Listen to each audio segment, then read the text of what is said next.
Olá, meus queridos, dando continuidade à nossa aula de história, falando sobre o regime militar, né, que a gente estava continuando, vamos falar agora sobre, dar continuidade falando sobre o regime militar. Como eu disse para vocês, tudo que ocorreu no regime militar a gente vai abordar nessa aula de hoje e na anterior que a gente já começou a abordar também, tá? A propaganda foi intensamente utilizada pelo regime militar. Diversos lemas como "este é o país que vai para frente" ou "ninguém mais segura este país" foram propagados pelo governo por meios de adesivos, de anúncios e diversos meios de comunicação, como televisão, jornais e revistas, no qual, nesta época, né, o governo ele tinha bastante, como é que eu posso dizer, bastante influência e comandava muitos meios de comunicação, né? Com esse tipo de propaganda, o regime militar pretendia exaltar o nacionalismo e transmitir a impressão de que o Brasil, né, nesta época, aquela impressão de que o Brasil se tornava uma grande potência, descobrindo dessa forma, encobrindo dessa forma os problemas enfrentados pela população no período militar. Aqui podemos observar algumas propagandas feitas nesse período, né? Como aqui a gente falou, né? Ninguém segura este país, com a bandeira nacional, né, hasteada aí. E a outra parte é essa: Brasil, ame-o ou deixe-o. Ou seja, muito nacionalismo mesmo nesse período regido pelos militares, né? A resistência à ditadura. Durante todo o regime militar, diversos movimentos de resistência à ditadura ocorreram no país. Pessoas de diferentes grupos da sociedade fizeram oposição ao regime e denunciaram problemas como a falta de liberdade e o intenso uso da violência dos militares, principalmente, né, pelo governo, comandado pelo governo, contra as pessoas e os manifestantes. Essa resistência foi expressa de diferentes maneiras. Até 1968, muitas passeatas foram organizadas, mobilizando milhares de pessoas contra a ditadura. Após esse ano, como eu tinha dito para vocês, houve um aumento da violência e da repressão contra opositores ao regime militar, impedindo as manifestações populares. E ai daqueles que se manifestassem, viu? Eram presos, eram torturados, né? E muitos deles, como eu tinha dito anteriormente, até sumiram e até hoje ninguém sabe o que aconteceu. Ou seja, sabe, mas não revelam, né? Nessa imagem podemos ver, né, uma grande manifestação da população, né, envolvendo escritores, cineastas, professores, intelectuais, operários, todos se reunindo, né, e reunidos na cidade do Rio de Janeiro contra o regime militar, pedindo liberdade de expressão, liberdade de voz, de ação. Com o aumento da repressão, cresceu também o número de grupos que recorreram à luta armada como forma de resistência à ditadura, formados em grande parte por estudantes, operários e camponeses. Esses grupos realizavam diversas ações de guerrilha, como o sequestro de embaixadores estrangeiros para mostrar resistência e força, para serem trocados pela libertação também de presos políticos da época. Em resposta, o governo endureceu ainda mais a repreensão e a perseguição aos opositores. Resistência à produção cultural. Olha só, outro tipo de resistência realizado nesse período foi a cultura, diante das arbitrariedades cometidas pelos militares. Diversos artistas, como músicos, escritores, atores, cartunistas e artistas plásticos, tornaram-se cada vez mais engajados politicamente e, claro, devido ao seu engajamento, também perseguidos. Dessa maneira, durante o período da ditadura militar, houve uma intensa produção de conteúdos artísticos que denunciavam a violência e a opressão praticada pelo governo. Porém, diante do controle do regime aos meios de comunicação, os artistas tinham de ser muito criativos para que suas obras não fossem censuradas. As denúncias e críticas realizadas por esses artistas, elas foram fundamentais para que parte da população recebessem ou percebessem o que ocorria no país e se posicionasse contra a ditadura. Era realmente uma verdadeira guerra entre governo e opositores.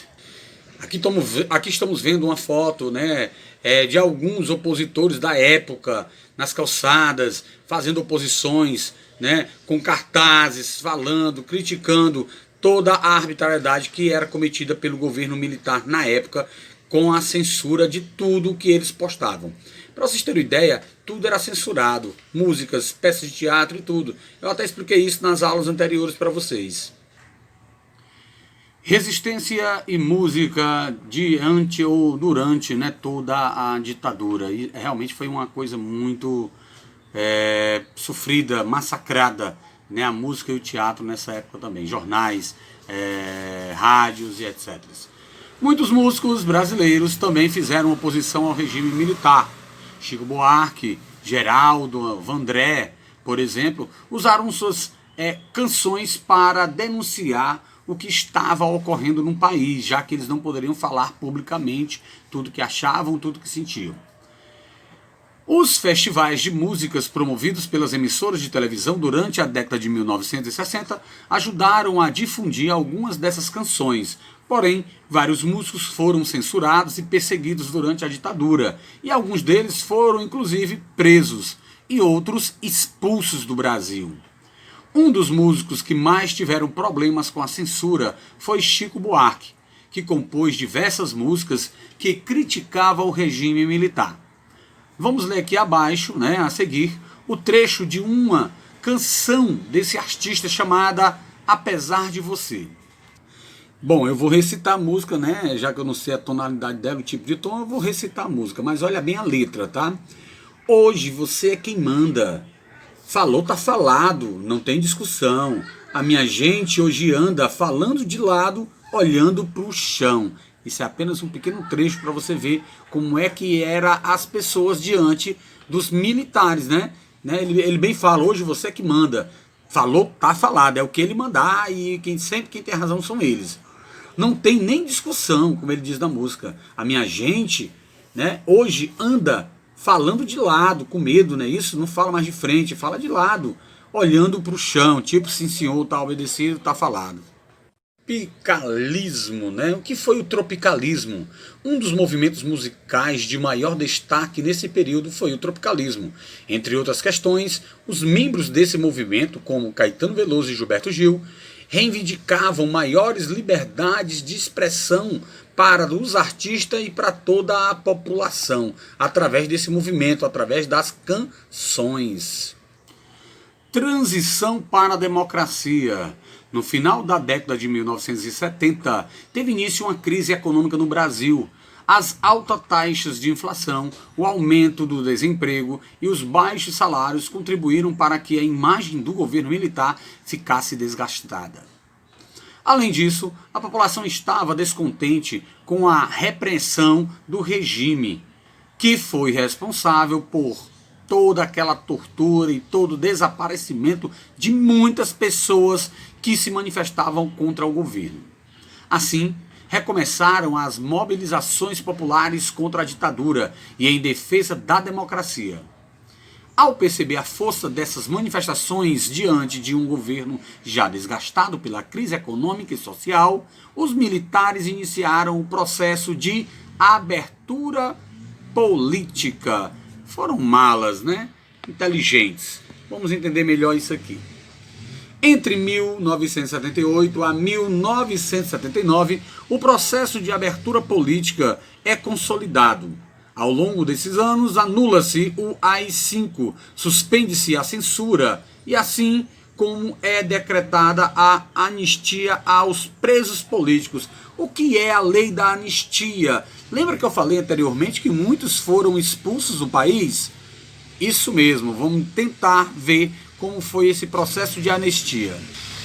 Na charge aqui ao lado, né, da charge Lauf, publicada em 2014, a gente vê a anistia, né, o velhinho, chapéu militar, com caveiras na bolsa, de muita gente que morreu, que matou, não sei, né, voltando, anistia voltando. Pois é, vamos tentar entender o que é isso. A lei da anistia.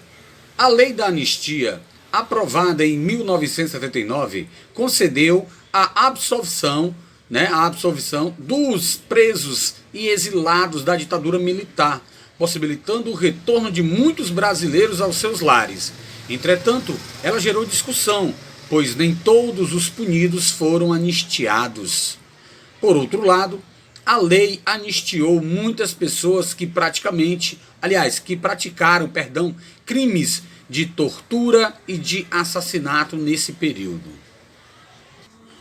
Pois é, então a anistia era isso, né? Era o perdão, né? Fazendo com que as pessoas voltassem a morar, voltarem para os seus lares e fossem, no caso, absolvidos de alguns outros crimes que eles propuseram ou acusaram na época do regime militar, né? Agora vamos falar sobre diretas já.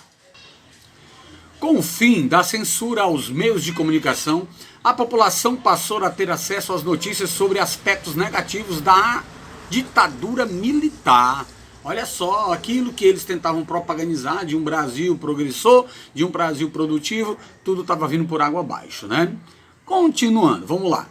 Bom, após ter acesso, né, a esses aspectos negativos da ditadura militar, aumentou ainda mais, né? Isso foi aumentando o número de opositores ao regime militar.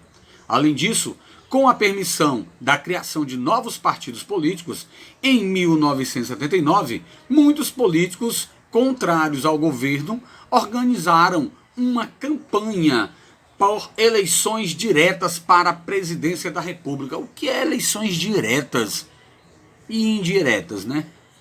Vamos lá. Essas campanhas ficaram conhecidas como Direta Já e recebeu o apoio de milhões de brasileiros que pedia o fim da ditadura e a volta da democracia. Que democracia que a gente tem, né, pessoal? Já foi até comentado aqui, né? Muito linda a nossa democracia. Mas vamos lá, vamos falar mais. Bom, a campanha pelas Diretas Já alcançou diversos setores da sociedade brasileira e em 1984 reuniu centenas de milhares de pessoas em manifestações espalhadas por todo o país. Mesmo com a intenção ou com intensas mobilizações populares, a lei que previa eleições diretas não foi aprovada. Porém, em 1985, o Congresso Nacional conseguiu eleger um presidente civil, ainda que esse ou essa eleição tenha sido indireta. Esse fato marcou o fim do regime militar no Brasil e foi, claro, né, festejado por todos aqueles opositores ao regime militar que tanto massacrava, né, nossos direitos, né, direito de expressão da época. Aqui você pode ver nessa foto as manifestações das pessoas pedindo diretas já. Pedindo o quê? Pedindo todo o apoio da população para que voltassem a ter a democracia, para que o povo voltasse a escolher os seus presidentes, né, os seus governadores, aquela coisa toda. Porque a eleição direta e a indireta, né? Bom, diretas já, por quê? Porque eles queriam eleições diretas. Diretas é que o povo escolhe seus governantes. As eleições indiretas, os governantes eram escolhidos e votados entre os próprios políticos, né? Por isso que eram eleições indiretas. A população ela não se manifestava, né? A massa da população não se manifestava, não tinha opinião válida nesse período. E é com essa foto das diretas já, que a gente está vendo aqui, que a gente vai encerrando nossa aula de história, tá, gente? Espero que todos tenham gostado, tenham compreendido, tenham entendido a parte do regime militar no Brasil, como foi, né? Claro, de maneira sucinta e rápida, que a gente está abordando, sem muitos detalhes, mas só para você ter uma ideia como foi o regime militar no Brasil. Até a próxima, um abraço, fiquem com Deus.